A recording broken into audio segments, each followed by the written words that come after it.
सभी शाक्य बंधुओं को नमस्कार। आज हम आप लोगों को ऐसी शख्सियत से मिलवाने जा रहे हैं जो पीढ़ी दर पीढ़ी शाक्य वंश की पीढ़ी दर पीढ़ी से इस प्रकार जुड़ा हुआ है जैसे नाखून और मांस का रिश्ता हो।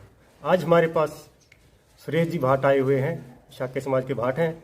आज इनसे हम ये जो अपने इनका जो रिश्ता है शाक्य समाज से किस प्रकार जुड़ा और कुछ शाक्य वंश के इतिहास के बारे में बातचीत करेंगे। तो आइए मिलते हैं सुरेश जी भाट से। नमस्कार। शाक्य समाज के भाई भाट, डिस्ट्रिक्ट अलवर, राजस्थान, सुरेश कुमार सनोफ जुगराज सिंह भाट। हाँ जी सुरेश जी, तो पहले हमें ये जानकारी दीजिए कि शाक्य समाज का और जो अपना भाट सिस्टम है वो किस प्रकार चला। ऐसा था जी, अपनी 9 रास्ते थी। सबसे बड़ी से राशि सिंहकसा थी जी। तो सिंहकसा के अंदर 9 रास्ते थी, सबसे बड़ी राशि सिंहकसा थी। तो वहाँ पर एक महात्मा बुद्ध ने हवन रचा था। हवन के अंदर 9 रास्तों के राजे इकट्ठे हुए थे। तो पंडितों ने उनके पास 3 वचन मांगे थे कि हमें कुछ भूमि चाहिए ताकि हमारा गुजारा हो जाए। तो महात्मा बुद्ध ने 3 वचन ले लिए थे। पहले वचन में 20 बिस्वे की भूमि, दूसरे वचन में 20 बिस्वे का गांव और तीसरे वचन में 20 बिस्वे का राज्य। या तो आप वचन हार जाओ या सिंहकसा खाली कर दो। तो जब से राजा बुद्ध से महात्मा बुद्ध हो गए। तो जब से ही महात्मा बुद्ध तो चीन में चले गए। फिर हमने सोचा कि हम कहाँ जाएंगे। आप जहाँ भी आपको शाक्य वंश मिले वही राजा वही महाराजा, तुम भागते गए, हम तुम्हारा पीछा करते गए। ये सारे शाक्य लोगों का हमारे पास इतिहास है। वही खाते हैं बाप दादे वो हम देख रहे हैं आपका जो है और भी होंगे। हाँ यही है ना, बहुत है अभी तो। अच्छा। आपको तो और लगा दूँ लेन। तो ये तो आपने बताया कि उसके बाद जब विस्थापन हो गया उन्होंने अपना राजदान कर दिया। दान कर। उससे पहले कैसे थे जब हम लोग राजा महाराजा थे उस समय आप क्या करते थे। हम आप 9 रास्तों के भाट थे। एक राजा 1 साल का खर्चा देता था, भैया बताते और डानिश करते थे उनके दरबार में। अच्छा। इसलिए हम दूसरी बिरादरी का ना पैसा लेते, ना दूसरी बिरादरी का खाते, ना जाते। अपने शाक्य लोगों के जाते हैं। जो भी हमें दान पुण्य मिलता है शाक्य के समाज से ही मिलता है। अब भी हमारा ये नियम नहीं, दूसरी कास्ट में नहीं है। और जो हमारा जो आपके पास इतिहास है उसके बारे में कुछ मोटे मोटे मतलब ज़्यादा लंबा नहीं, थोड़ा शॉर्ट में। शॉर्ट में क्या जी, तुम्हारे बाप दादा परदादा सारे हमारे 10 पीढ़ी आपके पास चली गई। आते जाते हमारे दादा आते थे, परदादा आते थे, फिर पिताजी आते थे, फिर हम आते थे। इससे आगे से आगे परंपरा चल रही है। और शाक्य वंश का जो इतिहास है उसके बारे में थोड़ा जानकारी दीजिए। शाक्य वंश का तो ये सूर्य के पुत्र गोनू, गोनू के पुत्र गौतम, गौतम के पुत्र बुद्ध, बुद्ध से ही अपना स्टार्टिंग होता है। अपने 12 गोत्र थे।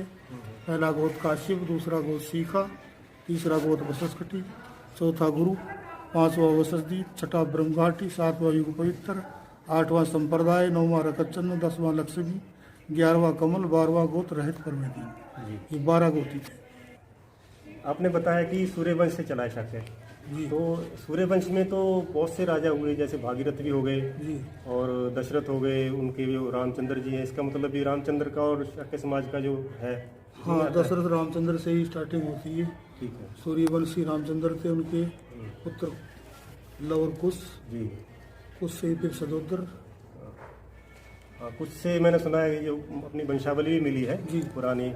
कुछ के वंश में आगे चल के शाक्य हुए हैं, आगे कई पीढ़ियाँ चल के। हाँ जी। शाक्य के बाद मेरे ख्याल शुद्धोधन हुए, सदोदर, शुद्धोधन के बाद सिद्धार्थ। सदार्थ, यही है ना। यही यहीं से अपनी पीढ़ी सूर्यवंशी ठीक। चालू होती है और यहीं से सबके समाज का मिल। ये तो होगी हमारे इतिहास की बात। जी तो जब वर्तमान समय की जो स्थिति की बात करें हम, जी तो जैसे इस समय हम लोग पंजाब में बैठे हैं, जी तो आपके पास तो सारा डाटा है जी। शाक्य का। तो पंजाब में कितनी आबादी होगी हमारी शाक्य समाज की। हमारे पास 2,22,000 की आबादी है जी हमारी। ये कब का डाटा है। ये 2 साल का है और अब आगे कुछ डाटा करने वाला है। अच्छा। अभी उसके बाद जो नई पीढ़ी आई है हाँ, उसका है डाटा नहीं। करने वाला है और करीब 3 लाख के करीब है। ठीक है। तो हमारी आबादी के बारे में भी आपने बताया। तो आप ये बताइए कि एक राज्य में आप कितने सालों बाद चक्कर लगाते हैं। 3 साल चक्कर लग जाता है राज्य में। अच्छा। हाँ जी। और एक शहर में आप कितने दिन तक रह जाते हैं। कभी 10 दिन, कभी 15 दिन, कभी 20 दिन भी लग जाते हैं। अच्छा। फिर दूसरे शहर में, दूसरे में। तो फिर शहर सपाटा आराम से चलता हाँ, रहता है ना। सब घरों में जाते हैं। ठीक है। तो अब यदि कोई समाज के नाम यदि कोई संदेश देना चाहते हैं तो आप दे सकते हैं। संदेश ये जी, जिसके पास बैग डेटा है, अब दूसरा कोई आ जाए तो उसको आप छुटने वाले बतेरे फिरते हैं। अपना भाई खाता देखो, उसके बाद संतोष करके कुछ दिया करो। आपका फ़ोन नंबर दे दीजिए आप। 94,784 12 534। सुरेश कुमार सनोप जुगराज सिंह भाट। तो जैसा कि सुरेश जी ने बताया कि इनका नाम लेके समाज में कुछ बंदे आते हैं और समाज से पैसा इकट्ठा करके ले जाते हैं। तो उन्होंने बताया कि ये तो 3 साल बाद ही आते हैं और अपना जो समाज का जो जितना डाटा है ये अपने साथ रखते हैं, और इन्होंने अपना मोबाइल नंबर भी हमें बता दिया है।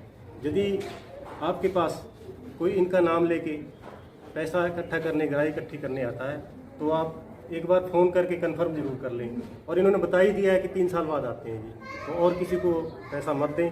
हमारा खून पसीने की कमाई होती है, वो गलत हाथ में ना जाए। तो हमारा तो यही कहना है। इसी के साथ सभी समाज बंधुओं से हम विदा लेते हैं। नमस्कार।